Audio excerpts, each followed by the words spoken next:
Welcome and thank you for joining us for Coffee with Hilary and Les, brought to you by State of Mind Hypnosis and Training Center, located in the heart of the Kawartha Lakes.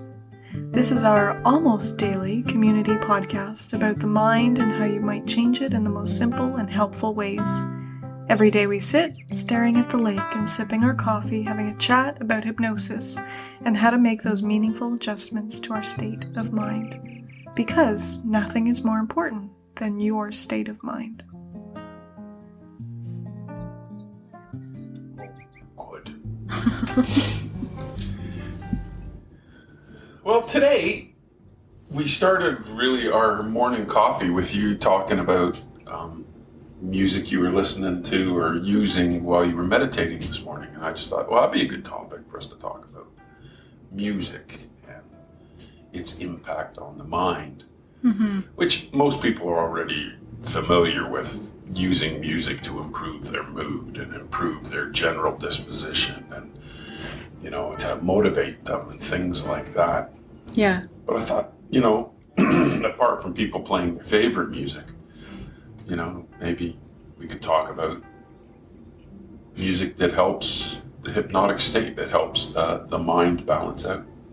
Why don't you... what was the name of the thing you listened to this morning? It's called Hue, H-U, and it is The Sound of Soul by Ekankar. Just on Spotify, and it's about, I thought it was longer, but it's about 20 minutes. And yeah, so I just put that on. I actually had a good sleep last night, so I was up early. And just kind of went into meditation, did some yoga while I was listening to it. And it's just a basic sound. What's your history with it? Like listening to it? Yeah. I can't remember what exactly drew me to it in the beginning. I know I feel like I was looking up music to help with anxiety, and that came up somewhere, maybe online in a browser, and then I searched for it on Spotify. Now, I was in college at the time, going through anxiety, and so I would get up and I would go to the college really early in the morning, like 6 a.m., and just sit there and listen to it for 45 minutes to an hour. And just focus on my breathing and stuff. So it helped. It helped with that. And it really is just it's almost like a white, to me it's like a white noise in the background. But with, chanting, but constant chanting. So there's no break. Yeah, so there's no break in the sound, and it just keeps going, and it's a nice, kind of like angelic chanting, which I really like. So that helps me. Are there variations of that music that you listen to, or is there just really one that you always turn to? There's just the one that I turn to. I haven't looked for other. I've thought about looking for others, but this one seems to be the one that my mind likes. Yeah, the repetition helps too, right? When you bring in new music, you listen to the music instead of paying attention to what you're doing. And the whole goal of the music is to provide a background noise that leads you there. There's stuff called hypnotic music, and you'll find it all over the place. And there's all different versions of it. The world is filled with some fantastic musicians who are just out there creating. And sometimes what they create is just perfect, just to be in the background of your life or in the background of your meditation. What's funny? I'm just laughing at the crunching of our dog eating. Yes, the sounds. The sounds that we hear, the music of the dog eating. Yeah, the music of our life is it's off in the background and we don't notice it. Mm-hmm. But it helps because it provides a peace, knowing that the dog is happy and healthy, I can know that subconsciously.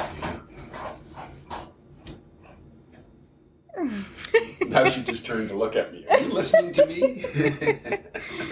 Yeah. Anyway, repetition, using the same music over and over is helpful. In hypnosis, we also have people produce music with binaural beats. binaural, binaural. I hope I spelled that right. Binaural beats, which are really, really fast to the ear, but in fact are very, very slow to the mind.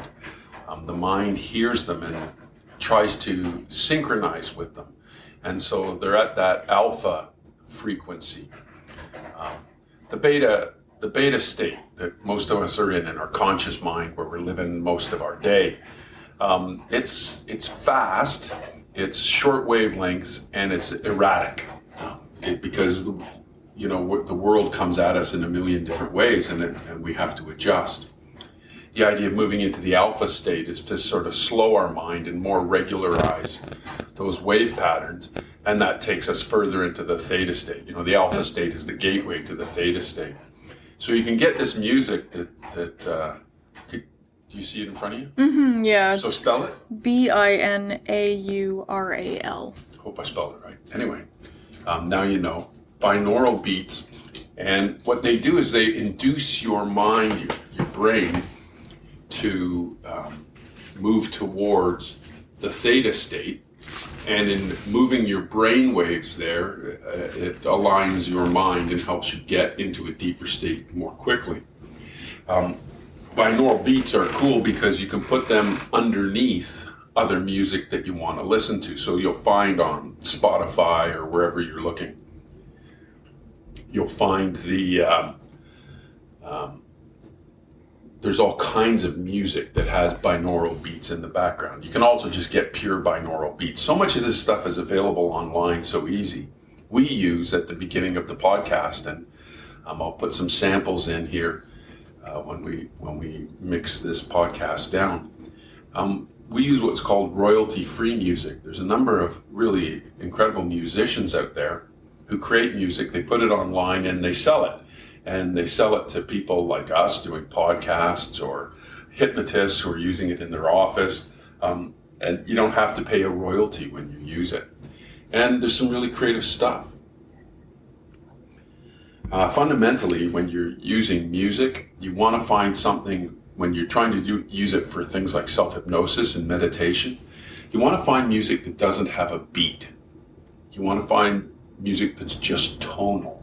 And I'm going to put a sample in there so you can hear what that sounds like.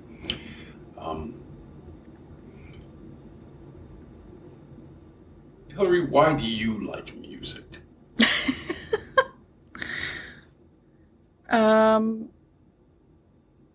Well, I'm a little bit of an oddball when it comes to music. I like music. Most of the music that I like is music without words. So, I like some instrumental music. Not a big fan of piano music, but I like instrumental, and like the chanting, that music without the beats, like you're talking about, and yeah, I just find that music to not trigger anything in my mind. So, for instance, if I'm listening to The Police, I am instantly triggered. And sometimes that's an okay trigger, and sometimes that's not an okay trigger because, childhood. So I tend to stay away from anything that triggers anything when it comes to music. I guess I'm just one of those people that is easily triggered by 70s and 80s music.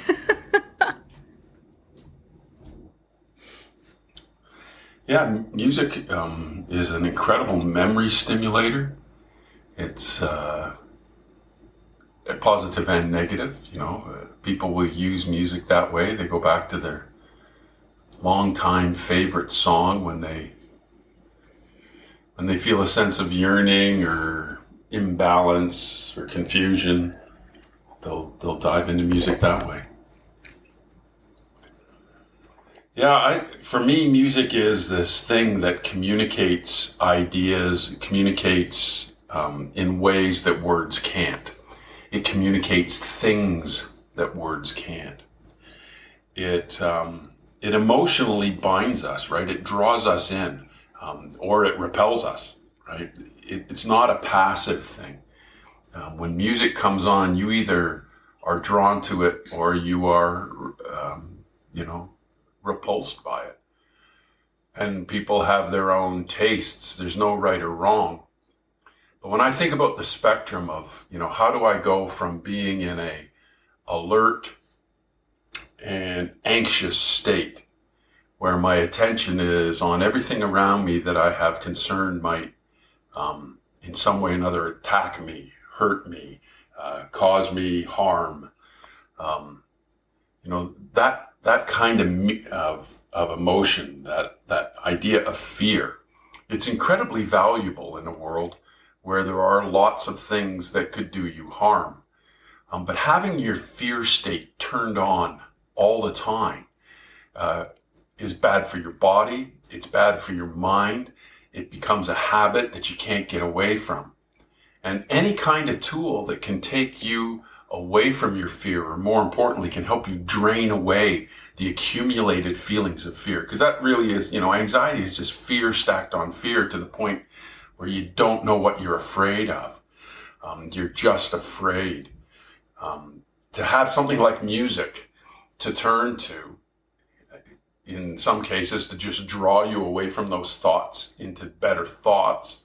And in some cases, to help you draw yourself down into a meditation or a prayer state or a self-hypnosis state. It's a great tool because it can cause the shift to happen quickly, rather than you wrestling with your thoughts and wrestling with your emotions. You can really quite quickly impose new emotions on yourself by throwing on your favorite old tune. Mm-hmm. Yeah, absolutely. And for me, that's chanting. Yeah, there's some cool stuff out there. Gregorian chant, if you got your Spotify in hand, maybe this is how you got to us. Check out Gregorian chanting. Check out Buddhist, Tibetan Buddhist chanting. It's really like deep-throated kind of sounds. And again, it's meant to sort of align vibration with your body. Mm-hmm. There's the tones that are out there. People say that that the world vibrates at kind of an A flat or something like that. These kinds of tones, music, the music of the spheres, music has this ability to affect our vibration. And if everything is made up of particles that are vibrating, that means you and me too. We can affect the vibration of those particles using tones.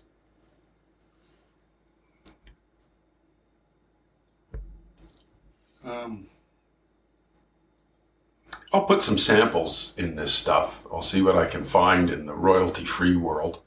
But yeah, if you typed in royalty-free music in your Google, you'd find all kinds of music that is quite unique, quite new, and you can pick the thing that is perfect for you. It was only a couple of weeks ago, Hilary and I were sitting going through a long list of royalty-free music to find the intro music that we use for our podcast, and that's where it comes from. Mm-hmm. What it cost us, $30, and now we can use it as much as we want. Mm-hmm. Yeah, there's regulations around how you use it, but yeah, it's a good way of accessing music that you might want to use for whatever you're doing. Yeah, and because it is unique to you, because it is not going to trigger reflections on other songs that you might like or dislike, you might find it a great place to start, to grab yourself a little piece of that music and turn that into your meditation music or your self-hypnosis music. But I'll put some samples on, and people can see how they feel about it. Let's touch briefly on white noise. It's funny, I had a client in the office the other day that mentioned that she couldn't hear the white noise machine any longer. And I said, "Oh, there was never a white noise machine in here." And she said, "Oh, really? I could have sworn there was." And I really liked it. It like helped me go into hypnosis.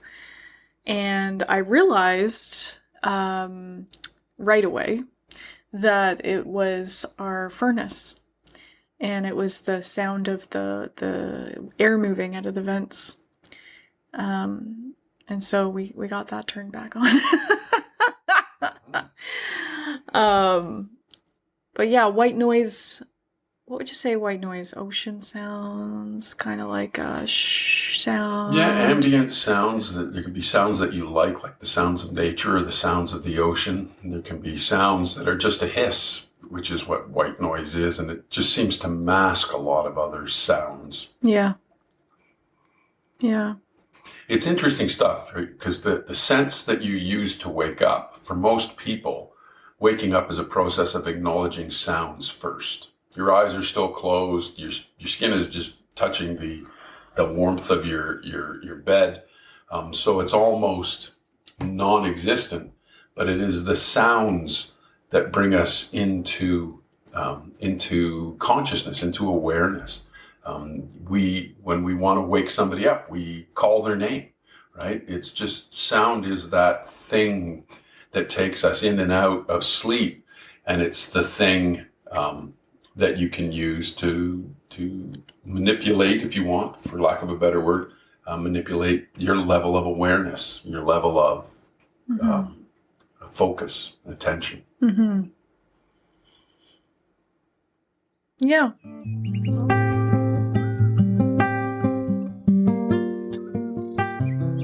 Hey folks, I'm just adding this after the podcasts to give you some examples of the music we were talking about and give you some sources. The music you were just listening to as this came in is music that we downloaded from a website called Pond5, pond5.com. Pond5 is a massive selection of all kinds of music and all kinds of genres with all kinds of instrumentations. And it's all royalty-free music, which means you buy it. It's going to cost you more. It's, more like $10 or $12 or sometimes $35 to buy the music. But then you can use the music in commercial purposes. Everything from background music on a podcast to theme music for your videos or in any way you want to use it, and you don't have to pay royalties on that music. It gives you access to all kinds of fantastic musicians, and I really like supporting them. So that music comes from there. If you're looking for some just basic meditation music, you might go to Zen Radio, or you might go to something called Upbeat, UPPBEAT,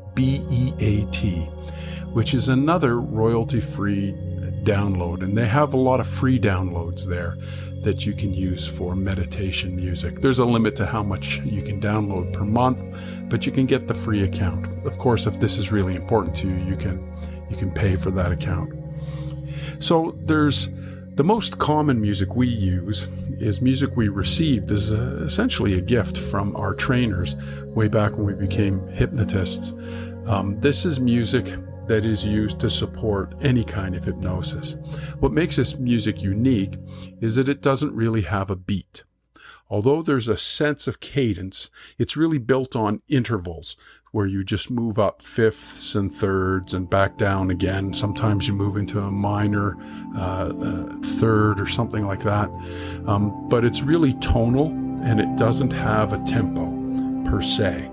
So this is really useful in hypnosis because a beat will get you caught up with it. And as I said, we use binaural beats, which is a way to get your mind to sync up to the music. And so I'm going to give you a couple examples of that kind of music as well. Again, I just downloaded it off the web, and I've used it when I make recordings of hypnosis for clients, or when I make recordings for myself to do my self-hypnosis too. These are just a limitless number of sources out there that you can find. I think if I gave you advice, the advice I'd give you is try to find music that doesn't really have a strong tempo, that is not really engaging, but is much more providing a tonal background. It will act as a kind of white noise to keep outside sounds away and out of your attention. And if you want to experiment, you can download the binaural beats, or more importantly, you can download music that has binaural beats in it. You'll recognize those beats by that wah, wah, wah, wah, wah, wah, wah sound. So here's just some examples and some sources, and I hope you find that useful. Needless to say, we all have our favorite playlists on Spotify, so I'm sure you'll keep playing those anyway. Hope that helps. We hope you enjoyed today's podcast and that maybe it helped even a little. If you have any questions, we would love you to send them along in an email to info@somhypnosis.com. Thank you for being part of the State of Mind community, and for more information about hypnosis and the various online or in-person services we provide, please visit our website, www.somhypnosis.com. While you are there, why don't you book a free 1-hour journey meeting with Hilary or Les to learn more about what hypnosis is and how you might use it to make your life what you want it to be. Bye for now.